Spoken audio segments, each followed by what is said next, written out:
بسم الله الرحمن الرحيم يا أيها الذين آمنوا ادخلوا في السلم كافة ولا تتبعوا خطوات الشيطان.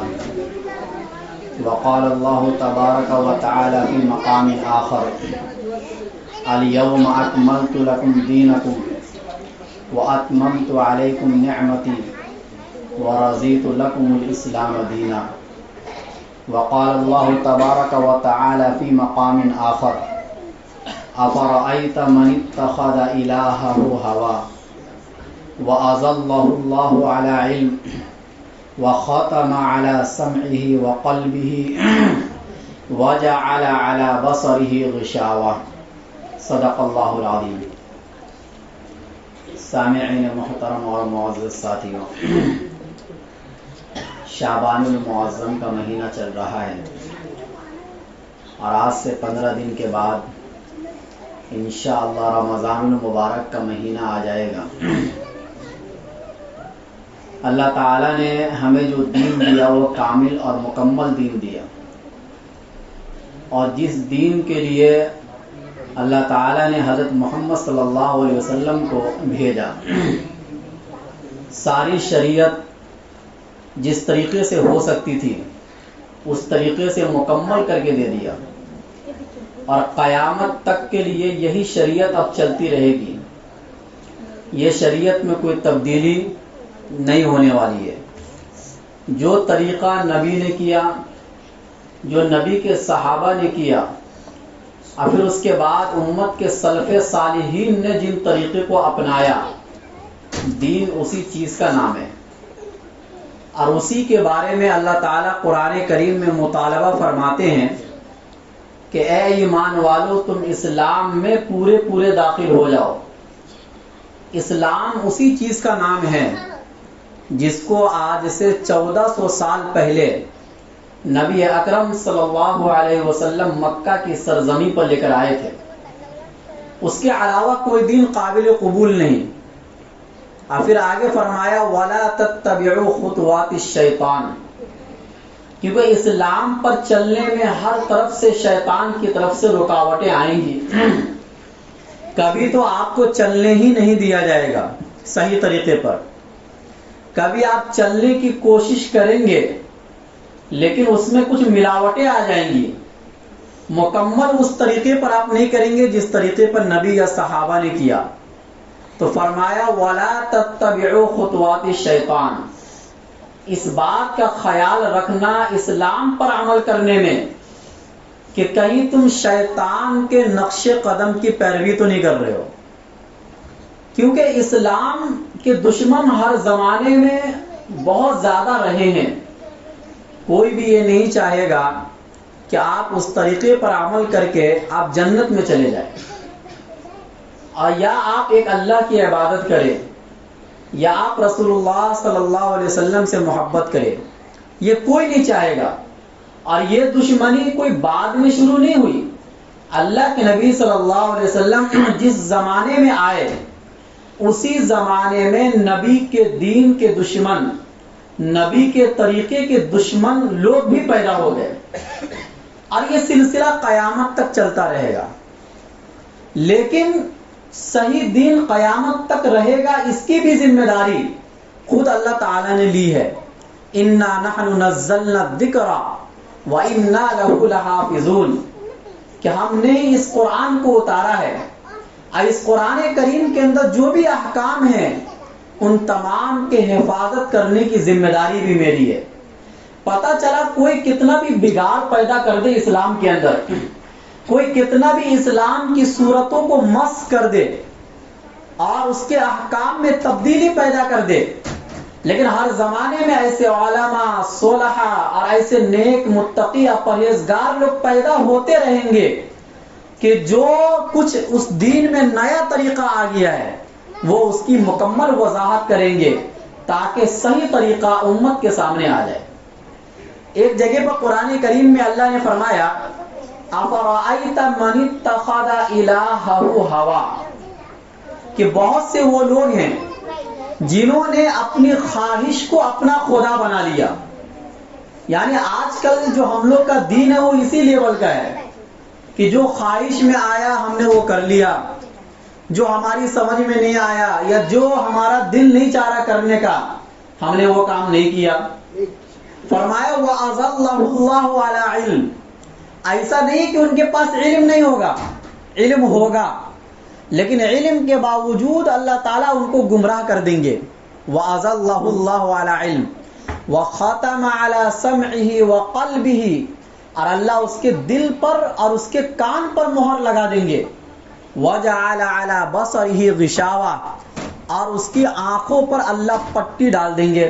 اس آیت سے کیا سمجھ میں آیا کہ بہت سے وہ لوگ بھی ہیں جن کے پاس علم ہے کہ کیا صحیح ہے کیا غلط ہے، کیا قرآن میں ہے کیا حدیث میں ہے، اور کیا کرنا ہے کیا نہیں کرنا ہے، ان تمام چیزوں کا علم ہونے کے باوجود بھی وہ اپنی خواہشوں کے مطابق دین پر عمل کرتے ہیں۔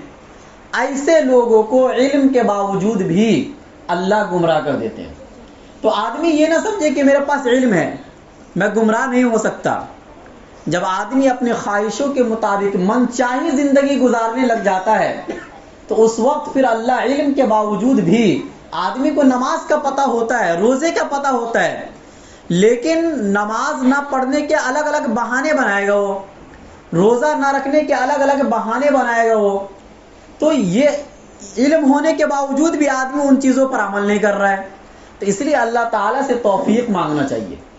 ایک تیسری آیت، قُلْ إِن كُنتُمْ تُحِبُّونَ اللَّهَ فَاتَّبِعُونِي يُحْبِبْكُمُ اللَّهُ وَيَغْفِرْ لَكُمْ ذُنُوبَكُمْ، کہ اے پیغمبر دنیا کے لوگوں میں یہ اعلان کر دو کہ اگر تم یہ چاہتے ہو کہ اللہ تم سے محبت کرے تو تم کو نبی صلی اللہ علیہ وسلم کی مکمل اتباع کرنی ہوگی۔ یعنی اگر آپ سنت والی زندگی گزارنے لگ گئے، نبی نے جو طریقہ آپ کو دیا ہے آپ وہی طریقے پر عمل کر رہے ہیں، نہ کمی کر رہے ہیں نہ زیادتی کر رہے ہیں، تو سمجھو اللہ آپ سے محبت کرتا ہے۔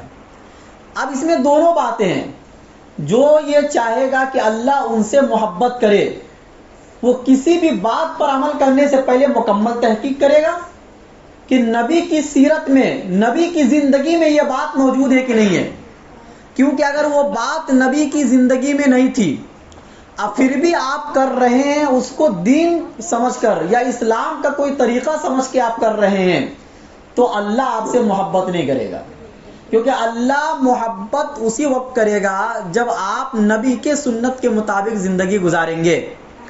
اب اس میں منچاہی زندگی نہیں کہ جو آپ کو سمجھ لیا، جو آپ کو سمجھ میں آ رہا ہے آپ نے اس کو سنت سمجھ لیا، اور جو آپ کو نہیں سمجھ میں آ رہا ہے آپ نے اس کو بدعت قرار دے دیا۔ ایسا نہیں ہوتا ہے، بلکہ دین مکمل 1400 سال پہلے آ گیا، صحابہ تابعین نے اس کو امت کے سامنے پیش کر دیا کہ بھائی کیا کرنا ہے کیا نہیں کرنا ہے۔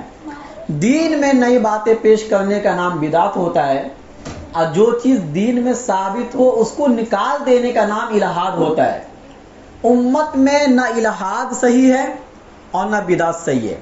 قرآن کریم میں اللہ نے فرمایا وَكَذَلِكَ جَعَلْنَاكُمْ أُمَّةً وَسَطًا، کہ ہم نے تم کو معتدل امت بنایا ہے، نہ اتار نہ چڑھاؤ، کسی بھی چیز میں حد سے زیادہ غلو یہ بھی اللہ کو پسند نہیں ہے، اور کسی چیز میں حد سے زیادہ گر جانا یہ بھی اللہ کو پسند نہیں ہے۔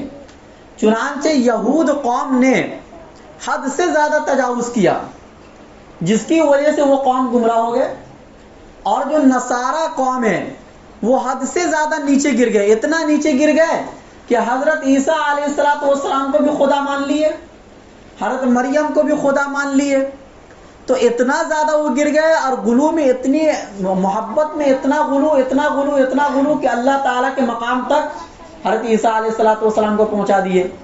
اور یہ سب جو ہوتا ہے کسی بھی امت کے اندر یا کسی بھی قوم کے اندر وہ ایک دو دن میں نہیں ہوتا ہے، وہ وہاں تک پہنچنے کے لیے آدمی کو کئی سال بھی لگ جاتے ہیں۔ ایک آدمی کوئی طریقہ ایجاد کرتا ہے تو شروع میں اس میں زیادہ ملاوٹیں نہیں ہوتی ہے، آدمی یہ سمجھ کے کر لیتا ہے کہ بھائی یہ بھی دین کا کام ہے، لیکن جیسے جیسے وہ طریقہ آگے بڑھتا ہے اس میں نئی نئی چیزیں اور مزید بڑھتی چلی جاتی ہے۔ دیکھو بدعت کی یہ پہچان ہے کہ کہ وہ دنیا میں ہر جگہ الگ الگ طریقے سے ہوگا، ایک طریقے پر نہیں ہوگا. جیسے فرض نماز 4 رکعت ہے، پوری دنیا میں 4 رکعت ہے. فجر کی 2 رکعت ہے، پوری دنیا میں 2 رکعت ہے. وہی قرآن پڑھنا ہے اور وہی تلاوت کرنا ہے. کیوں؟ یہ سب چیزیں بدعت نہیں ہے، ساری دنیا میں ایک ہی طریقے پر آپ پاؤ گے، اس میں کوئی کمی زیادتی نہیں، کیونکہ یہ بدعت نہیں ہے. لیکن جو چیزیں بدعت ہوتی ہے نا، وہ کسی ملک میں ملے گا، کسی ملک میں نہیں ملے گا. اور ایک ملک میں ہی الگ الگ محلوں میں اختلاف ہو جائے گا. کسی مسجد میں اور طریقے سے اس کو کیا جا رہا ہے، دوسری مسجد میں اور طریقے سے اس کو کیا جا رہا ہے. یہ پہچان ہوتی بدعت کی. اس کی وجہ یہ ہوتی ہے کہ عوام کو یا قوم کو سمجھانے کے لیے ان کے پاس کوئی مضبوط دلیل نہیں ہوتی ہے جس کی بنیاد پر عوام کو ایک بات پر ٹھہرایا جا سکے. کسی ایک بات کو ٹھہرانے کے لیے یا تو اللہ کا کلام ہوتا ہے یا نبی کی حدیث ہوتی ہے. آپ دوسروں کی بات کو کسی پر لا کے تھوپ دو گے تو کوئی بھی آدمی اس کی بات کو نہیں مانے گا. وہ کہے گا بھائی وہ کون ہوتا اپنی بات چلانے والا؟ کوئی عالم اپنی طرف سے کوئی بات نہیں کہہ سکتا ہے. ممبر پر بیٹھنے کا یہ مطلب نہیں ہوتا ہے کہ آپ اپنی طرف سے کوئی بھی دین بیان کر دو، کوئی بھی حدیث بیان کر دو، بلکہ مکمل ایک ذمہ داری کا یہ کام ہوتا ہے کہ جو دین اللہ تعالیٰ نے اپنے پیغمبر کو دے کر بھیجا تھا اور جس کو علماء نے مدرسے میں پڑھ کر حاصل کیا، ان کا عمل ہو یا نہ ہو، لیکن امت تک اگر وہ بات پہنچائیں گے تو وہ صحیح بات پہنچائیں گے، اس میں کوئی کمی زیادتی نہیں کریں گے. اور یہ بہت بڑی ذمہ داری ہوتی ہے، کیونکہ پہلے کی قوموں میں یہود و نصارہ کے اندر سب سے بڑی خرابی یہی تھی کہ ان لوگوں نے اللہ کے کلام میں یعنی اللہ کی کتاب میں تبدیلی کرنی شروع کر دی. اپنی طرف سے بات بناتے تھے اور کہتے تھے یہ اللہ کی طرف سے آیا ہے. کوئی بھی بات اپنی طرف سے ان کی زبان میں بناتے تھے اور بولتے تھے یہ اللہ کی طرف سے آیا ہے. تو یہ بہت بڑی بات ہو جاتی ہے. تو ایسا اس اسلام میں نہیں ہو سکتا ہے، کیونکہ قرآن اللہ کا کلام ہے اور اس کے حافظ پوری دنیا میں موجود ہے. کوئی بھی آدمی اپنی طرف سے کوئی بات کہہ کر یہ نہیں کہہ سکتا ہے کہ یہ اللہ کا اتارا ہوا کلام ہے یا حدیث ساری کی ساری لکھی جا چکی. اب کوئی بھی ایسی حدیث نہیں ہے کہ جو ان محدثین تک نہیں پہنچی اور بعد میں 1400 سال کے بعد کسی کو پہنچ رہی ہے اور وہ یہ کہے کہ میرے پاس ایک حدیث پہنچی ہے. ایسا ہو سکتا ہے؟ نہیں ہو سکتا ہے. بلکہ جو حدیث کی کتابوں میں جو حدیثیں لکھی جا چکی اب اسی کا اعتبار ہوگا. الگ سے اپنی طرف سے کوئی حدیث آپ بیان کریں گے، اگر وہ ان کتابوں میں نہیں ملتی ہے تو اس پر عمل بالکل بھی نہیں کیا جائے گا. اگرچہ وہ بات کتنی بھی اچھی ہو، بات کا اچھی ہونا الگ بات ہے اور نبی کی حدیث سمجھ کر اس پر عمل کرنا یہ الگ بات ہے. چنانچہ اب یہ جو رات ہے، اب اس رات کے بارے میں ہمیں یہ تلاش کرنا چاہیے، نبی کی سیرت اور نبی کی زندگی کو دیکھنا چاہیے کہ آخر اس رات میں نبی کا عمل کیا تھا، صحابہ کا عمل کیا تھا. اگر ہم صحیح دین تک پہنچنا چاہتے ہیں، اگر ہم حق تک پہنچنا چاہتے ہیں، جیسا کہ سورہ فاتحہ میں ہر نماز میں ہم دعا کرتے ہیں کہ اہدنا الصراط المستقیم، کہ ہمیں سیدھے راستے کی ہدایت دیجیے. صراط الذین انعمت علیہم، ان لوگوں کا طریقہ جس پر آپ نے انعام فرمایا ہے. اور اللہ نے کن پر انعام فرمایا ہے؟ وہ اللہ نے دوسری جگہ فرمایا من النبیین والصدیقین والشہداء والصالحین. نبیوں کا طریقہ، سچے لوگوں کا طریقہ، شہید لوگوں کا طریقہ، صلحاء لوگوں کا طریقہ. اب یہ دیکھنا ہے کہ یہ طریقہ کن کن میں ہے. اگر نبیوں والا طریقہ نہیں ہے، شہداء والا طریقہ آپ نہیں اپنا رہے ہیں، کوئی اور طریقہ آپ اپنا رہے ہیں، تو پھر یہ اہدنا الصراط المستقیم کا کیا مطلب؟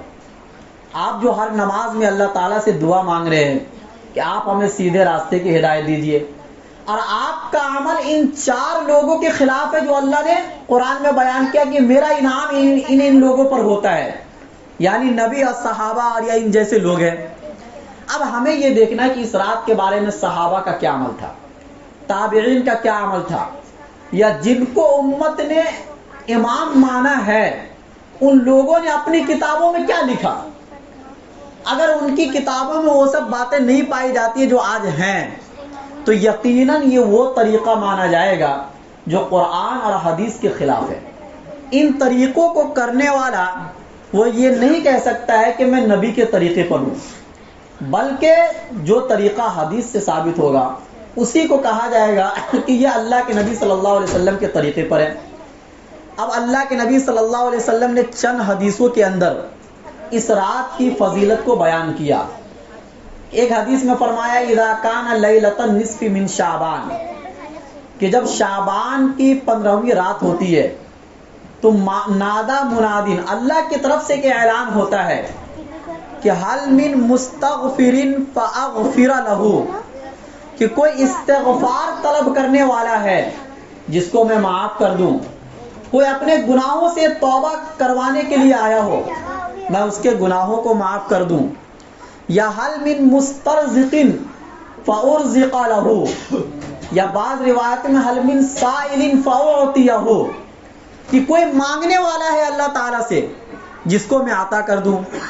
کسی کو رزق کا پرابلم ہے، کسی کو بیماری اور صحت کا مسئلہ ہے، کسی کو گھریلو مسائل ہیں، دنیا میں ہر آدمی کے الگ الگ مسائل ہیں، ہر آدمی اس رات میں اللہ تعالیٰ سے اپنے مسائل کو حل کروائے اور اللہ تعالیٰ کے سامنے اپنے مسائل کو رکھے کہ میرے اوپر یہ مسائل ہیں، اے اللہ آپ سننے والے ہیں، آپ ان مشکلوں کو دور کرنے والے ہیں، آپ میرے اوپر سے ان مشکلات کو دور کر دے۔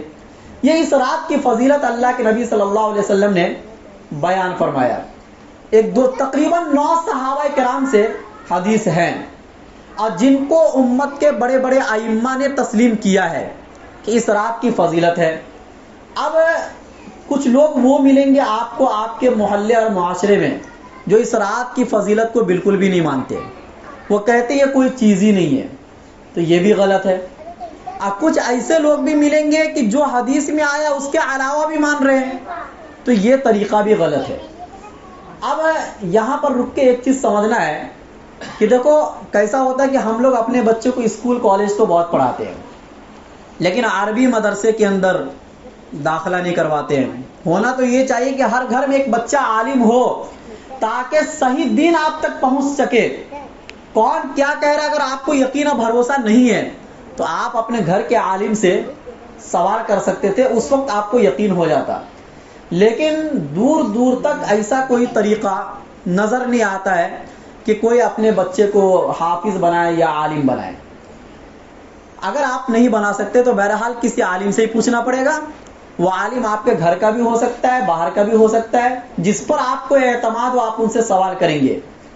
تو حدیث کو سمجھنا یہ بہت بڑی بات ہوتی ہے۔ ہر آدمی حدیث کو نہیں سمجھ سکتا ہے، چونکہ حدیث ہے عربی کے اندر، اللہ کے نبی صلی اللہ علیہ وسلم کی زبان عربی تھی۔ اب عربی سمجھنے کے لیے عربی گرامر کو سمجھنا پڑے گا، تب جا کے آدمی کو سمجھ میں آئے گا کہ یہ فلاں مولانا جو ترجمہ کر رہے ہیں یہ صحیح کر رہے ہیں یا غلط کر رہے ہیں۔ اس کے بغیر نہیں سمجھ میں آ سکتا ہے۔ بہرحال اعتماد پر ساری دنیا قائم ہے۔ اب حدیثیں کئی دیکھو، قرآن کی جو آیتیں ہیں وہ مکمل سب مضبوط ہے، اس کے بارے میں کوئی شک و شبہ بھی کرے گا تو وہ آدمی اسلام سے نکل جائے گا۔ لیکن حدیث کے اندر مسئلہ ایسا نہیں ہے جو بہت آج کل لوگ سن رہے، چونکہ آپ سب یوٹیوب بھی سنتے ہیں تو بتا دینا، وضاحت کرنا مناسب ہے کہ حدیث صحیح یا حدیث حسن یا ضعیف یہ سب کیا ہوتا ہے۔ مکمل پورے تفصیل سے تو نہیں بتاؤں گا، لیکن مختصراً میں بتا دیتا ہوں کہ دیکھو اللہ کے نبی سے کوئی چیز ثابت ہو وہ بھی مضبوط ہوتی ہے اگر یہ یقین ہو جائے کہ اللہ کے نبی سے ثابت ہے۔ لیکن چونکہ نبی کے زمانے میں حدیث نہیں لکھی گئی کتابوں کے اندر، اس کی وجہ یہ تھی کہ اس زمانے میں قرآن بھی لکھا جاتا تھا۔ اب اگر حدیث بھی لکھا جاتا کتابوں میں تو ایسا ہو سکتا تھا کہ کوئی حدیث اللہ کی کتاب بن جائے، قرآن میں داخل ہو جائے۔ تو اس نظریے کی وجہ سے اور اس شبے کی وجہ سے اللہ کے نبی نے خود منع کر دیا تھا کہ حدیث نہ لکھو، لیکن صحابہ کرام اپنے دلوں میں محفوظ کرتے تھے اور اللہ تعالیٰ نے ان لوگوں کا حافظہ اتنا مضبوط بنایا تھا کہ اللہ کے نبی سے جو بات جس طریقے سے وہ سن لیتے تھے اس طریقے سے دوسروں تک وہ پہنچاتے تھے اور نقل کرتے تھے۔ اب نبی سے جب حدیث چلی تو تقریباً 100 سال کا زمانہ گزر گیا، اس کے بعد حدیث لکھنے کی باری آتی ہے۔ جس زمانے میں حدیث لکھا جا رہا تھا، اب اللہ کے نبی کی کوئی بھی بات ہم تک پہنچنے کے لیے اب بیچ میں واسطے ہو گئے۔ جیسے مثال کے طور پر میں اپنے باپ دادا کی کوئی بات نقل کروں کہ میرے پردادا ایسا فرماتے تھے، تو میں نے تو نہیں سنا نا ان سے، اب میں یہ بولوں گا میں نے اپنے ابا سے سنا، میرے ابا نے دادا سے سنا، اب دادا نے پھر پردادا سے سنا، یہ جب لمبا زمانہ ہو جائے گا اور آپ کوئی بھی بات نقل کریں گے تو اس کا طریقہ یہ ہوتا ہے۔ اب ہوا یوں کہ وہ بات نبی صلی اللہ علیہ وسلم کی ان لوگوں تک پہنچنے کے لیے جو کتاب لکھ رہے تھے، بیچ میں 4 واسطے آ گئے، 4 لوگ آ گئے۔ اب ان میں سے کوئی ایک راوی ایسے ہیں جو کمزور ہو گئے، تو اس کی وجہ سے وہ حدیث کیا ہو جاتی ہے؟ ضعیف ہو جاتی ہے۔ لیکن اس میں بھی تفصیل ہے، کوئی ایسا ہوگا کہ جن کا حافظہ کمزور ہے، یعنی یادداشت تھوڑی کمزور ہے، باقی سب چیز صحیح ہے، تو اگر ایسا کوئی راوی حدیث کے اندر ہے تو اس کی حدیث بہت زیادہ ضعیف نہیں ہوتی ہے بلکہ حسن ہوتی ہے۔ حسن کا مطلب بہتر حدیث۔ اور اگر حافظہ بھی کمزور ہے، یعنی یادداشت بھی کمزور ہے اور دوسری اور بھی کمی ہے ان کے اندر، تو ایسے راوی کی حدیث کو ضعیف کہا جاتا ہے۔ لیکن ضعیف کا یہ مطلب بالکل نہیں ہوتا ہے کہ یہ بات نبی سے ثابت نہیں ہے۔ اب دوسری بات، اگر کسی کا حافظہ کمزور ہے، کسی ایک راوی کا، وہ ایک بات نقل کیا آپ تک، دوسرا ایک اور راوی ہے، اس کا بھی حافظہ تھوڑا کمزور ہے لیکن وہ بھی وہی بات نقل کر رہا ہے، تیسرا ایک راوی اور ہے جس کا حافظہ کمزور ہے، وہ بھی وہی بات نقل کر رہا ہے، تقریباً 9 لوگ وہی بات نقل کر رہے ہیں، 9 صحابہ کرام سے، تو ایسی صورت میں پھر یہ حافظہ کا کمزور ہونا نہیں دیکھا جائے گا بلکہ بات مضبوط ہو جائے گی۔ بھائی 9 آدمی آپ کے پاس کوئی بات لے کر آئے اور ایک ہی طریقے کی بات لے کر آ رہے ہیں، اور ان میں سے ہر آدمی کا حافظہ کمزور ہے، یادداشت کمزور ہے، لیکن 9 آدمی یا 10 آدمی ایک ہی طریقے کی بات آپ تک پہنچائیں گے تو آپ یہ کہیں گے بھائی یہ بات صحیح ہے۔ تو یہی معاملہ ہے شب برات کی حدیثوں میں، کہ شب برات سے متعلق اگرچہ کوئی صحیح حدیث نہیں ہے لیکن ضعیف حدیث 1-2 نہیں بلکہ 9-10 حدیثیں ہیں، اور ان 9-10 حدیثوں کو امت نے تسلیم کیا ہے، امت کے بڑے بڑے ائمہ نے تسلیم کیا ہے۔ خود وہ لوگ جو اس رات کی فضیلت کو تسلیم نہیں کرتے، نہیں مانتے ہیں، ان کے بڑے بڑے ائمہ اور علماء نے اس رات کی فضیلت کو تسلیم کیا ہے۔ جیسے مثال کے طور پر نام ناصر الدین البانی صاحب ہیں، یا اسی طریقے سے علامہ عبد الرحمن مبارک پوری ہیں، یا علامہ ابن تیمیہ کا ایک بہت بڑا مقام ہے اس امت کے اندر، جن کو سعودی عرب کے علماء بہت زیادہ فالو کرتے ہیں، انہوں نے خود اس رات کی فضیلت کو تسلیم کیا ہے، اور سلف صالحین سے اس رات میں اپنے اپنے طریقے سے عبادتوں کا ایک سلسلہ چلتا ہوا آ رہا ہے، یعنی اسی زمانے سے تابعین اور تبع تابعین کے زمانے سے اس رات میں کسی نہ کسی درجے میں، اگرچہ مخصوص طریقے سے نہ ہو لیکن اپنے اپنے طریقے سے عبادت کرنا، چاہے تلاوت کی شکل میں ہو، چاہے نماز کی شکل میں ہو، چاہے دعا کی شکل میں ہو، چاہے کسی اور شکل میں ہو، ذکر و اذکار کی شکل میں ہو، لیکن چلتا ہوا آ رہا ہے۔ ایک چیز جب اتنے مضبوط طریقے سے اتنے بڑے بڑے لوگوں سے چلتی ہوئی آ رہی ہو تو اس کا ایک دم سے انکار کر دینا یہ مناسب نہیں ہے۔ اور دوسری وہ بات کہ جس طریقے سے یہ آ رہا ہے اسی طریقے سے لینا دین ہوگا، لہذا اس میں بہت سا طریقہ اپنے طریقے سے بنا لینا، کہ جیسے اس میں یہ بھی کرنا ہے، یہ بھی کرنا ہے، یہ بھی کرنا ہے، یہ سب چیزیں بدعات میں شامل ہو جائیں گی، اور اللہ ہم سب کی ان چیزوں سے حفاظت فرمائے۔ چونکہ دین کے اندر اللہ کے نبی نے ایک حدیث میں فرمایا کہ من احدث فی امرنا ھذا ما لیس منہ فہو رد، کہ ہر وہ بات جو دین میں نہیں ہے اور آپ نے دین میں اس کو شامل کر دیا، وہ بات مردود ہے، وہ بات رد کے قابل ہے، اس کی کوئی ویلو اور عزت نہیں ہے۔ اور ایک حدیث میں اللہ کے نبی نے فرمایا کہ میرے جانے کے بعد تم دنیا میں بہت اختلاف دیکھو گے، فَسَيَرَىٰ اخْتِلَافًا كَثِيرًا، کیونکہ جب تک نبی موجود تھے کوئی بھی مسئلہ سامنے آتا تھا نبی سے جا کے سوال کر لیتے تھے، لیکن نبی کے جانے کے بعد اللہ کے نبی نے فرمایا کہ میرے بعد تم اختلاف دیکھو گے، لوگوں میں طریقے بدل جائیں گے، فَسَيَرَىٰ اخْتِلَافًا كَثِيرًا۔ صحابہ نے سوال کیا پھر مجھے کرنا کیا چاہیے؟ تو اللہ کے نبی نے فرمایا علیکم بسنتی وسنت الخلفاء الراشدین المہدیین، کہ تمہارے اوپر میرا طریقہ اور میرے خلفاء راشدین حضرت ابو بکر صدیق، عمر فاروق، حضرت عثمان، حضرت علی رضی اللہ عنہم اجمعین کا طریقہ لازم پکڑ لو۔ میرا طریقہ اور ان 4 صحابہ کرام کا طریقہ اگر تمہاری زندگی میں ہے تو یہ اختلاف سے تمہیں کوئی ٹینشن لینے کی ضرورت نہیں ہے، تم جنتی ہو۔ علیکم عضو علیہا بالنواجذ، تم اس کو مضبوطی سے پکڑ لو۔ وَإِيَّاكُمْ وَمُحْدَثَاتِ الْأُمُورِ، دین میں نئی نئی باتوں کو پیدا کرنے سے بچو۔ فَإِنَّ كُلَّ بِدْعَةٍ ضَلَالَةٍ، کیونکہ ہر نئی نئی باتیں دین میں پیدا کر دینا یہ گمراہی ہے۔ یہ اللہ کے نبی نے فرمایا۔ ایک حدیث میں اللہ کے نبی نے فرمایا کہ اس امت کے 73 فرقے بن جائیں گے اور ہر فرقہ جہنمی ہوگا، کلہم فی النار، سب فرقہ کہاں جائے گا؟ جہنم میں جائے گا۔ اب صحابہ نے سوال کیا کہ ایک فرقہ جو جنت میں جائے گا اس کی علامت اور نشانی کیا ہوگی، تاکہ ہم اور آپ اس نشانی کو، اس علامت کو سامنے رکھ کر اپنی زندگی کو ٹٹولے کہ کیا وہ پیمانہ جو اللہ کے نبی نے جنت میں جانے کا ہمیں اور آپ کو دیا ہے، آپ اس پیمانے پر پورا اترتے ہیں یا نہیں اترتے ہیں؟ اللہ کے نبی نے کیا پیمانہ بتایا؟ ما انا علیہ و اصحابی، کہ جس پر میں اور میرے صحابہ ہیں، یعنی جس طریقے کو میں چھوڑ کر جا رہا ہوں اور جس طریقے پر صحابہ کو تم نے عمل کرتے ہوئے دیکھ لیا، یہی وہ طریقہ ہے جو آپ کو جنت تک لے کے جائے گا۔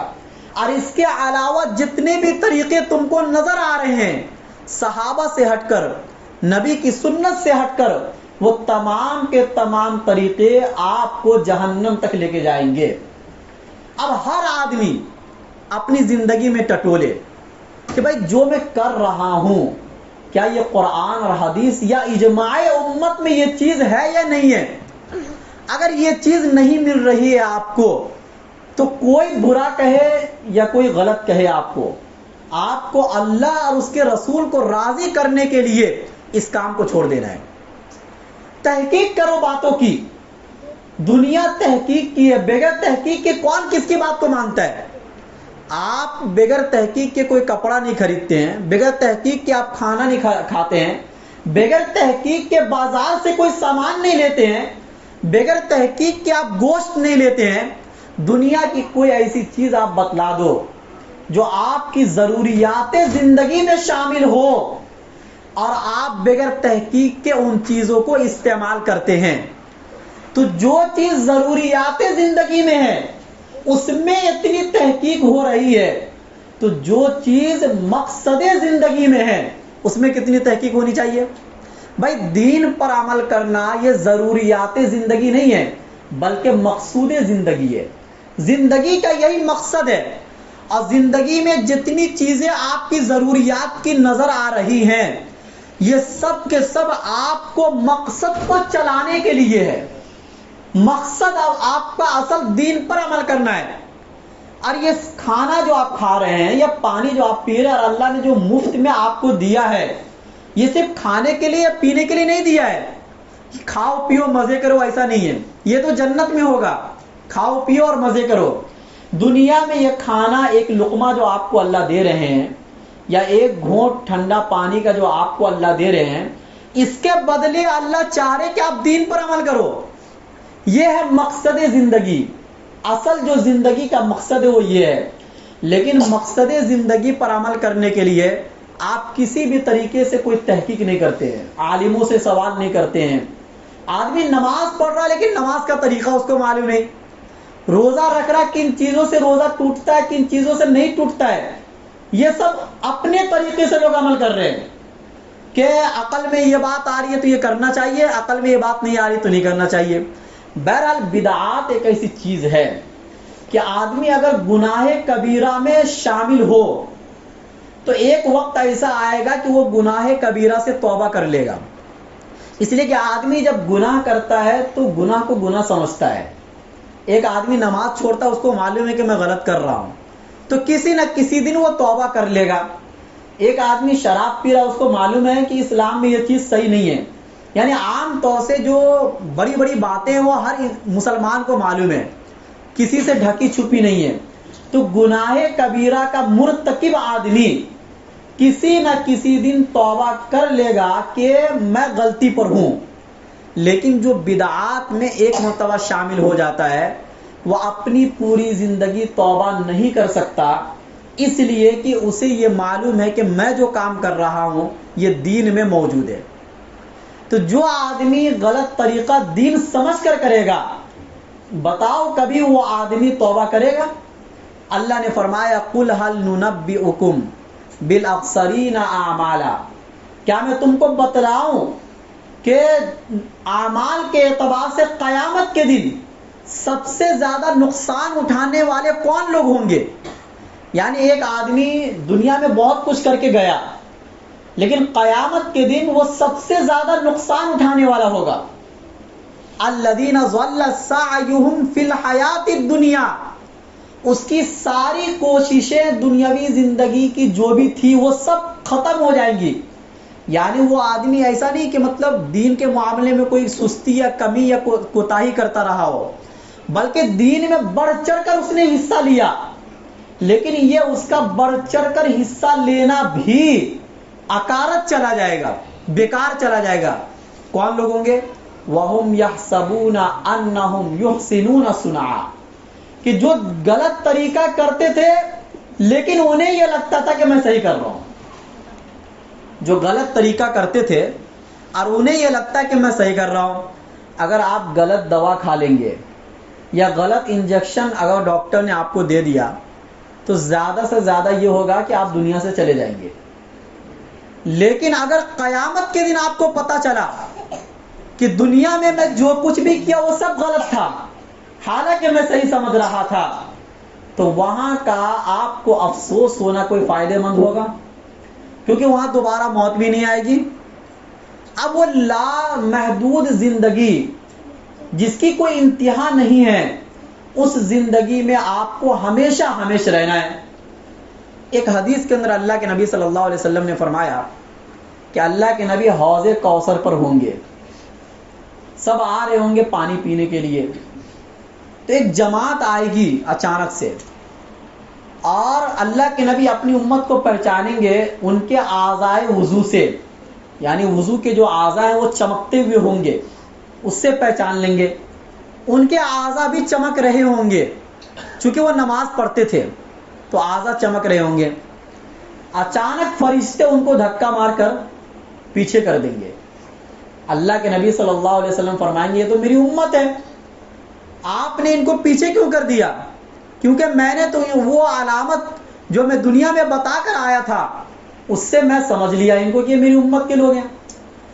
تو پھر فرشتے کہیں گے کہ آپ کے جانے کے بعد ان لوگوں نے آپ کے دین میں نئی نئی باتیں پیدا کر دی، جو طریقہ آپ نے نہیں بتایا تھا وہ طریقہ ان لوگوں نے شروع کر دیا. تو اس کے بعد اللہ کے نبی صلی اللہ علیہ وسلم کو بھی جلال آئے گا، غصہ آئے گا. جو اتنے شفیق مہربان اور جن کے بارے میں اللہ تعالیٰ نے قرآن کریم میں فرمایا رؤوف الرحیم، جو نرم دل ہیں، جو بہت مہربان ہیں، جو اپنی امت کے ایک ایک شخص سے بہت محبت کرنے والے ہیں، وہ بھی کہیں گے سحقاً سحقاً لمن غیر بعدی، دوری ہو اس شخص کے لیے کہ جنہوں نے میرے جانے کے بعد میرے دین میں نئی نئی باتیں پیدا کر دی. تو یہ حدیثیں ہم لوگوں کو بیدار کرنے کے لیے کافی ہے کہ جو طریقہ ہم اپنا رہے ہیں کیا علماء سے پوچھ کر اپنا رہے ہیں یا اپنے طریقے سے کر رہے ہیں؟ اب پھر جب علماء سے ہم پوچھ رہے تو ہر عالم سے پوچھ رہے ہیں یا جو طریقہ حدیث میں ہے اس کو وہاں تک ہم پہنچنے کی کوشش کر رہے ہیں؟ اس لیے کہا جاتا ہے کہ آپ تھوڑا بہت مدرسے بھی پڑھو یا تھوڑا بہت دین کا بھی علم حاصل کرو کہ تاکہ آپ کو پتہ چلے کہ کون صحیح بتا رہا ہے کون غلط بتا رہا ہے۔ آپ دنیاوی زندگی کے اندر یہ تو پتہ لگا لیتے نا کہ کون اچھا ڈاکٹر ہے کون خراب ڈاکٹر ہے، یا اس کے بارے میں بھی آپ کو تحقیق کرنے کی ضرورت پڑتی ہے؟ آدمیوں کو ایک اندازہ ہو جاتا ہے، علاج کراتے کراتے ایک اندازہ ہو جاتا ہے۔ اسی طریقے سے دین کا بھی مسئلہ ہے کہ آپ یہ کہو کون صحیح کہہ رہا ہے کون غلط کر رہا ہے، آپ کو کیسے پتہ چلے گا؟ اس کے بارے میں بھی آپ کو کوشش کرنی پڑے گی، بغیر کوشش کے کوئی بھی چیز دنیا میں حاصل نہیں ہوتی ہے۔ بہرحال اس رات کی فضیلت ہے، انکار کرنے والے کو بھی سمجھنا چاہیے اور ان کو پھر سے اپنے اور علماء کی کتابوں کا مطالعہ کرنا چاہیے کہ جنہوں نے اس رات کی فضیلت کو تسلیم کیا ہے، اور جو اس کے اندر وہ چیزیں پیدا کر رہے جو قرآن اور حدیث کے اندر نہیں ہے، یا جو صحابہ میں نہیں تھا، یا جو ائمہ دین کی کتابوں میں موجود نہیں ہے، پھر بھی ہم کر رہے ہیں، تو ان طریقوں سے بچنا چاہیے۔ بہرحال اس رات میں کچھ وہ لوگ بھی ہیں کہ جن کی مغفرت نہیں ہوتی ہے، اور یہ بھی حدیث کے اندر ہے۔ پہلا تو وہ آدمی جو اللہ ہی کو نہیں مانتا، تو اس کے لیے تو سب سے پہلے یہ ہے کہ وہ اللہ کو مان لے۔ دوسرا وہ آدمی ہے، یعنی وہ عورت کے بارے میں ذکر آیا الا زانیۃ بفرجہا، یعنی وہ عورت جو بدکار ہے جو بے حیا ہے۔ اب مراد اس سے مرد اور عورت دونوں ہے۔ عورت کا ذکر اس لیے کیا گیا کہ عورت کا بے حیا ہونا یا بدکار ہونا زیادہ برا ہے بنسبت مرد کے، کیونکہ مرد اگر بے حیا ہوگا تو وہ اکیلا بے حیا ہوگا، لیکن اگر محلے اور معاشرے میں کوئی ایک عورت بے حیا ہو گئی تو پھر وہ اکیلی بے حیا نہیں ہوگی، وہ 10 کو بھی بے حیا بنائے گی۔ تو حیا کا تعلق سب سے زیادہ عورت سے ہے، اس لیے کہا جاتا ہے کہ عورت کی زینت حیا کے اندر ہے، پردے کے اندر ہے، اس لیے تاکیدی حکم پردے کا دیا گیا۔ بہرحال زنا ایک بہت ہی بڑا گناہ ہے جس کے بارے میں قرآن میں اللہ نے فرمایا وَلَا تَقْرَبُوا الزِّنَا إِنَّهُ كَانَ فَاحِشًا، کہ زنا مت کرو یہ نہیں کہا، بلکہ زنا تک پہنچانے والے جو اسباب ہیں جو راستے ہیں ان راستوں کے بھی قریب مت جاؤ۔ إِنَّهُ كَانَ فَاحِشًا، یہ بہت ہی بڑی بے حیائی والی بات ہے۔ دیکھو آج جو امت پر جو عذاب ہیں، اگر آپ قرآن اور حدیث پر غور کریں گے تو آپ کو نتیجے کے طور پر یہی بات نکلے گی کہ بے حیائی اس کی سب سے بڑی جڑ ہے۔ چونکہ ایک حدیث کے اندر اللہ کے نبی صلی اللہ علیہ وسلم نے فرمایا کہ جب کوئی قوم کھلم کھلا بے حیائی کرنے لگتی ہے تو اللہ ایسی ایسی بیماریوں کو اس قوم میں مبتلا کرتے ہیں کہ جو بیماری ان کے باپ دادا نہیں سنے ہوں گے۔ آج ہر مہینے ہر سال ایک نئی نئی بیماری کا نام سنتے ہیں۔ اس کی وجہ کیا ہے؟ اس کی وجہ صرف یہی ہے کہ قوم بے حیا بن گئی ہے، اور بے حیائی سے اللہ تعالیٰ کو جتنا غصہ آتا ہے اتنا کسی اور چیز سے نہیں آتا ہے۔ دنیا کی بہت سی قوموں پر صرف بے حیا ہونے کی وجہ سے اللہ نے ان پر سخت عذاب نازل فرمایا۔ چنانچہ قوم لوط کی بستی کو اللہ تعالیٰ نے الٹا پلٹ دیا، اور جتنا سخت عذاب اللہ نے اس قوم کو دیا ہے شاید کہ کسی اور قوم کو اللہ نے اتنا سخت عذاب نہ دیا ہو۔ وجہ کیا تھی؟ بے حیائی۔ تو بے حیائی اللہ کی نظر میں بہت بری چیز ہے۔ ہر آدمی یہ توبہ کرے کہ اپنے گھر کی بیٹیوں کو اور بچیوں کو پردے میں رکھنے کی کوشش کرے، اس لیے کہ آپ کے گھر کی بیٹیاں دوسرے دین کو اپنا رہی ہیں، اور یہ آپ کے ان کے اوپر نظر نہ رکھنے کی وجہ سے ہو رہا ہے۔ اسکول کالج میں تو پڑھا ہی رہے ہیں، مخلوط تعلیم، لڑکا لڑکی ایک ساتھ بیٹھتے ہیں، پھر ان مخلوط تعلیم میں تعلیم وہ جو اسلام کے خلاف ہو۔ جب ان کے ذہن میں یہ سب باتیں بیٹھیں گی جب وہ پیار اور محبت کے شکار ہوں گے تو جوانی کی زندگی جذباتی والی ہوتی ہے، وہ جذبات میں ماں باپ کی بات بھی نہیں سنتی ہے، اور آج امت کی بہت سی بیٹیاں دوسرے دین کو اپنا چکی ہے۔ اور یہ وہ گھرانہ جس گھرانے کے تمام لوگ دیندار ہیں، ایسا نہیں ہے کہ مطلب وہ کوئی گیا گزرا گھرانہ ہے جن کو دین کا کوئی عطا پتہ نہ ہو، باپ نمازی ہے، بھائی نمازی ہے، گھر کے سارے لوگ نمازی ہے، لیکن اس کے باوجود بھی جب وہ کسی غیر سے محبت کرنے پر آئی ہے تو اپنے دین دھرم کو بھی چھوڑ دیے۔ اس دنیا میں سب سے بڑا عذاب کسی کے لیے یہی ہے کہ وہ ایمان سے پھر جائے۔ ایمان اتنی بڑی نعمت ہے کہ اللہ کے نبی نے ایک حدیث میں فرمایا کہ تمہیں کاٹ دیا جائے یا تمہیں جلا دیا جائے، ایمان پھر بھی نہ چھوڑو، تمہیں آگ میں پھینک دیا جائے، کیونکہ ایمان کی قیمت آپ اپنی زندگی سے نہیں لگا سکتے ہیں۔ زندگی کوئی چیز نہیں ہے ایمان کے سامنے، اس لیے کہ اسی ایمان کے بدولت آپ کو اللہ وہ زندگی دیں گے جو کبھی ختم ہونے والی نہیں ہے۔ تو پتہ چلا یہ دنیا کی زندگی کو آپ اپنے ایمان سے مت تولو کہ دنیا کی زندگی میں کوئی نقصان آ رہا ہے، کوئی کمی آ رہی ہے تو آپ اپنے ایمان کو بدل رہے ہو۔ بہرحال بہو اور بیٹیاں اور گھر کی وہ عورتیں جو بگڑ رہی ہیں، اس کے پورے ذمہ دار گھر کے مرد ہیں۔ اس لیے کہ اللہ کے نبی نے ایک حدیث میں فرمایا کلکم مسئول عن رعیتہ، تم سب سے سوال کیا جائے گا اس کے بارے میں جو اس کے ماتحت تھے۔ تو آپ کے ماتحت جو لوگ ہیں، اگر آپ اس کی نگرانی نہیں کر رہے ہیں، خصوصاً وہ اپنے ایمان سے بھٹک گئے، تو اللہ کو تو کوئی پرواہ نہیں ہے، کوئی دوسرا آ جائے گا اسلام کے اندر۔ اسلام ہر زمانے میں ترقی کرتا رہتا ہے، اس سے کوئی فرق نہیں پڑتا کوئی چلا جائے کوئی آ جائے۔ اللہ تعالیٰ کے دین میں کوئی کمی زیادتی نہیں ہونے والی ہے، لیکن آپ کا تو فرق پڑے گا، آپ میں تو کمی آئے گی، آدمی منہ دکھانے کے لائق نہیں بچے گا، کیونکہ ایمان بہت بڑی چیز ہے۔ ہر کام ہو جائے لیکن ایمان نہ چھوٹے۔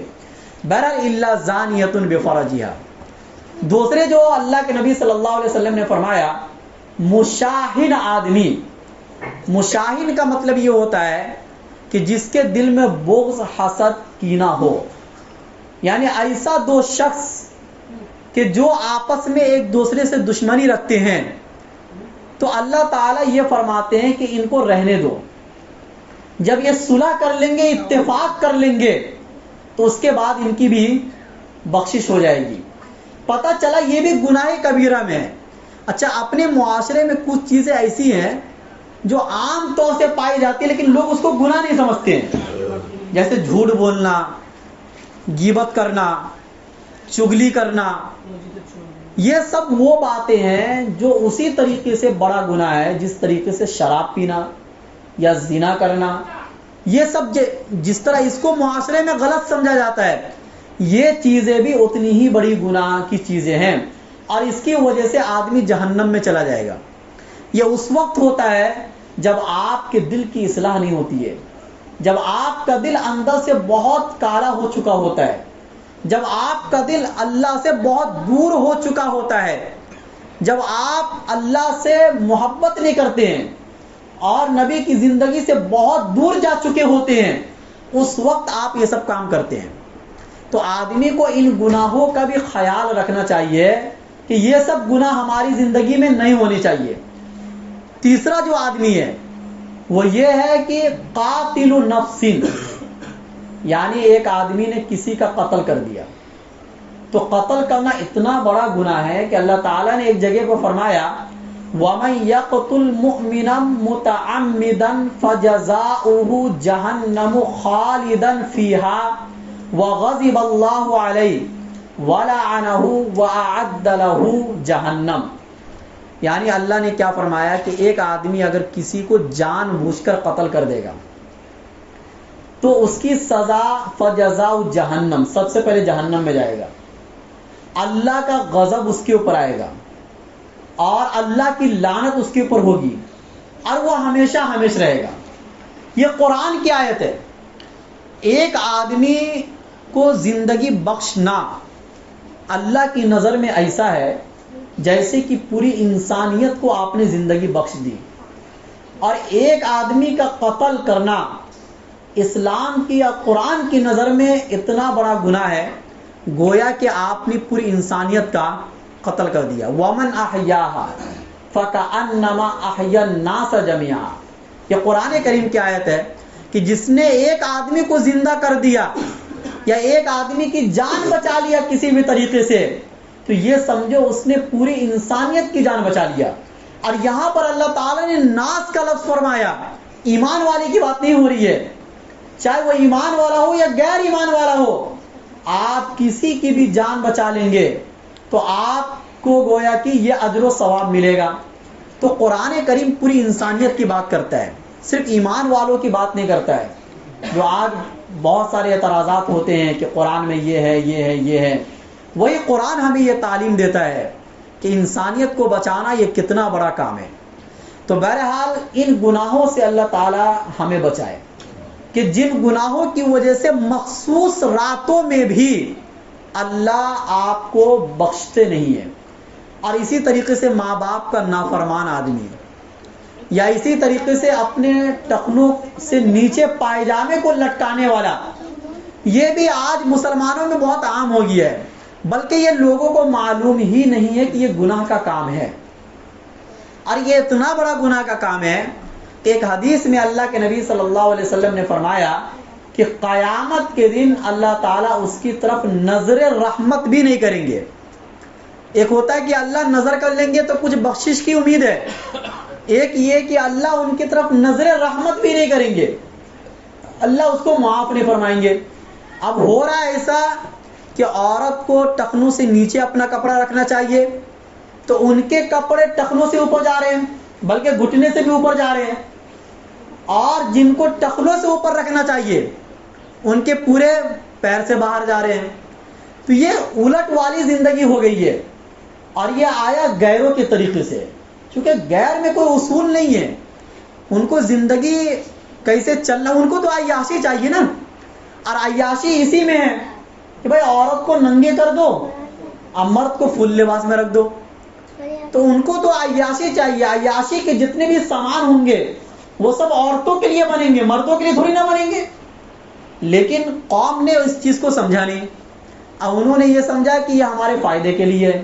اب ہماری بھی بچیاں جا رہی ہیں اسکول میں اسی طریقے سے اتنا یہ ہاف لباس پہن کر، اور ہم اتنے مجبور ہو گئے ہیں کہ ہم ان کو وہاں سے چھڑا بھی نہیں سکتے.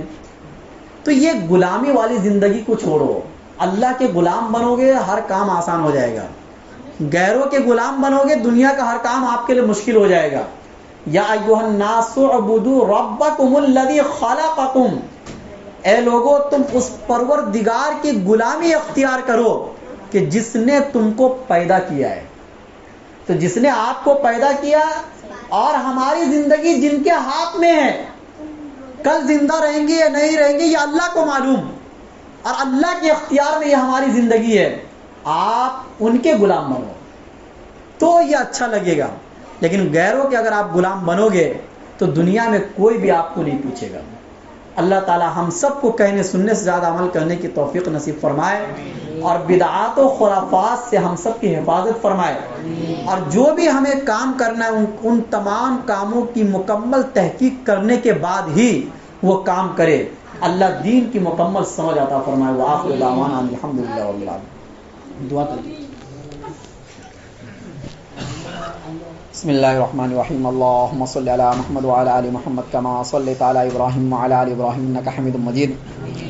اللهم بارک علی محمد وعلى آل محمد كما باركت على ابراہیم وعلى آل ابراہیم انك حمید مجید. ربنا آتنا في الدنيا حسنة وفي الآخرة حسنة وقنا عذاب النار. ربنا ظلمنا أنفسنا وإن لم تغفر لنا وترحمنا لنكونن من الخاسرين. ربنا هب لنا من أزواجنا وذرياتنا قرة أعين وجعلنا للمتقين إماما. لا إله إلا أنت سبحانك إني كنت من الظالمين. اللهم ارحمنا يا أرحم الراحمين. اللهم اغفر لنا ذنوبنا يا رب العالمين. اللهم إنك عفو تحب العفو فاعف عنا يا كريم. اللهم بارك لنا في رجب وشعبان وبلغنا رمضان.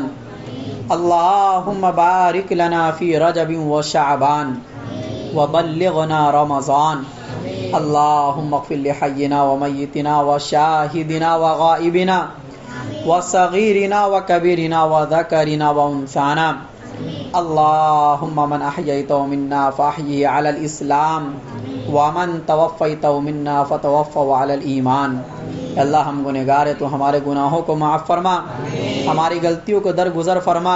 اے اللہ اپنی رضا نصیب فرما, اپنی خوشنودی نصیب فرما. اے اللہ اپنا پیار نصیب فرما. اے اللہ اپنا استحضار نصیب فرما. اے اللہ پیارے نبی سے محبت عطا فرما. اے اللہ پیارے نبی سے عشق عطا فرما. اے اللہ صحابہ کے طریقے کے مطابق زندگی گزارنے کی توفیق نصیب فرما. اے اللہ بدعات و خرافات سے تو ہماری حفاظت فرما. اے اللہ بدعات و خرافات سے ہماری حفاظت فرما. اے اللہ قبر کے عذاب سے ہماری حفاظت فرما. حشر کی رسوائی سے ہماری حفاظت فرما. اے اللہ جہنم سے تو ہماری حفاظت فرما. اے اللہ بیماریوں سے ہماری حفاظت فرما. اے اللہ قرض کے بوجھ سے ہماری حفاظت فرما. اے اللہ حاسدوں کے حسد سے ہماری حفاظت فرما. ظالموں کے ظلم سے ہماری حفاظت فرما. اے اللہ ظالموں کے ظلم سے ہماری حفاظت فرما. اے اللہ رزق میں برکت عطا فرما. اے اللہ رزق میں برکت عطا فرما. رزق حلال عطا فرما. رزق طیب عطا فرما. اے اللہ رزق طیب عطا فرما. اے اللہ نبی صلی اللہ علیہ وسلم نے خیر کے لائن سے جتنی بھی دعائیں مانگی ہیں اے اللہ ان تمام میں ہمارا بھی حصہ عطا فرما.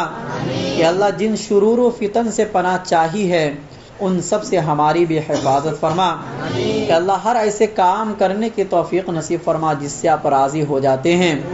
کہ اللہ ہر ایسے کام سے ہماری حفاظت فرما جس سے آپ ناراض ہو جاتے ہیں.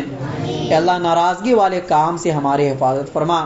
کہ اللہ ناراضگی والی بات سے بھی ہماری حفاظت فرما. کہ اللہ اپنی رضا نصیب فرما. کہ اللہ صحیح دین کی سمجھ عطا فرما. کہ اللہ صراط مستقیم پر چلنا آسان فرما. کہ اللہ صراط مستقیم پر چلنا آسان فرما. کہ اللہ ہماری اس ٹوٹی پھوٹی دعاؤں کو محض اپنے فضل و کرم سے قبول فرما. ربنا تقبل منا انك انت السميع العليم. سبحان ربك رب العزة عما يصفون وسلام على المرسلين والحمد لله رب العالمين.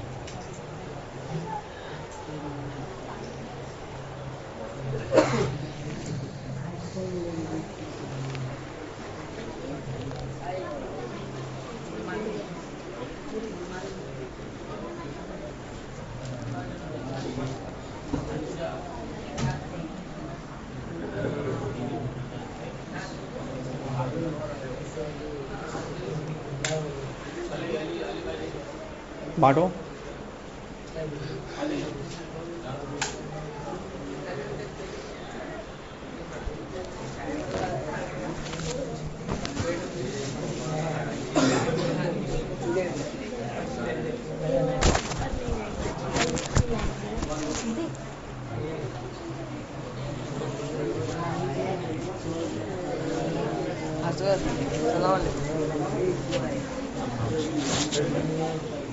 میرے دل کے بازو میں چاہیے.